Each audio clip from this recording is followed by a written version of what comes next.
আসসালামু আলাইকুম এভরিওয়ান, সবাই কেমন আছেন? Welcome to Om lifestyle. আজকে আমরা সকাল 12টা-1টার দিকে বের হয়েছিলাম আমাদের কিছু কাজে। তো আমাদের কাজ শেষ করতে করতে 3টা বেজে যায়, আমাদের ক্ষুধা লেগে যায়। তো তারপর আমরা এই যে সাতরোজায় এসেছিলাম। সাতরোজার আসবো আর এই দোকানে আসবো না তেমন কি হতে পারে? এটা সাতরোজার খুবই ফেমাস একটা দোকান। এখানে আপনারা বার্থডে কেক থেকে শুরু করে ডোনাট, তারপর হচ্ছে পিৎজা, বার্গার, তারপর শিক কাবাব, সমুচা, স্যান্ডউইচ, আরও অনেক ধরনের খাবার আপনারা পেয়ে যাবেন। Juice, biscuit, everything. তারপর মিষ্টি দই, জুস, আইসক্রিম সব কিছু আপনারা একই সবে পেয়ে যাবেন। এটা অনেক আগের একটি দোকান, যারা জানেন তো তাদের কাছ থেকে নতুন করে কিছু বলার নেই। এখানে থেকে আমার আম্মু সমুচা খুবই পছন্দ করে। তো ওই তো আম্মুর রোজা ছিল, আম্মু বলে দিয়েছিল আমাদেরকে সমোচা নিয়ে যাওয়ার জন্য। তো আম্মুর জন্য সমোচা অর্ডার করে আমরা আমাদের জন্য পিৎজা আর একটা পেস্ট্রি নিয়ে নিই। তো খাবারগুলো খুবই মজা ছিল, আমি অনেকবারই খেয়েছি আর আমার ভাইয়ের বউ খায়। তো আমরা দুজন মিলে তো শেয়ার করে খাচ্ছিলাম।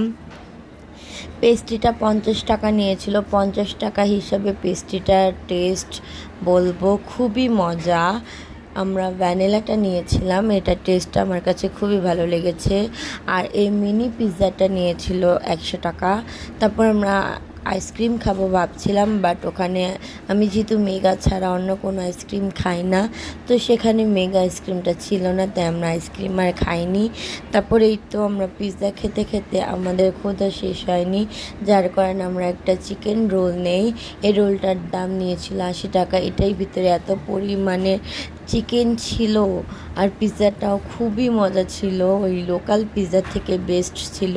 কেউ কিছু মনে করবেন না, আমার কাছে পার্সোনালি ওই পিৎজাটা ভালো লাগে না।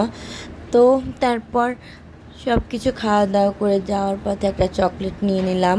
এখন এই চকলেটটা খেতে খেতে চলে যাব। ওই জামুর পার্সেলও এসে পড়েছে।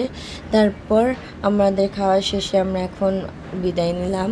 আনন্দবাগের খুবই ফেমাস, আপনারা সবাই একবারও হলেও খাবার ট্রাই করতে পারেন। আলহামদুলিল্লাহ খুবই মজা। তারপর এই তো রিক্সা করে বাসায় নেমে দেখে আমাদের গলির সামনে একটা মামা এখানে শরবত বিক্রি করে। তো শরবত নিয়ে নিলাম দুজনের জন্য 2 গ্লাস। এখানে 10 টাকা গ্লাস আছে, 20 টাকা গ্লাস আছে। আমার কাছে মনে হলো 10 টাকা আর 20 টাকা দুইটাই সেম, শুধু 20 টাকা নিলাম, কারণ পরিমাণে সেম ছিল। কি দিল আমি কিছুই বুঝলাম না। যাই হোক, গরমে শরবতটাকে খুবই ভালো লেগেছে।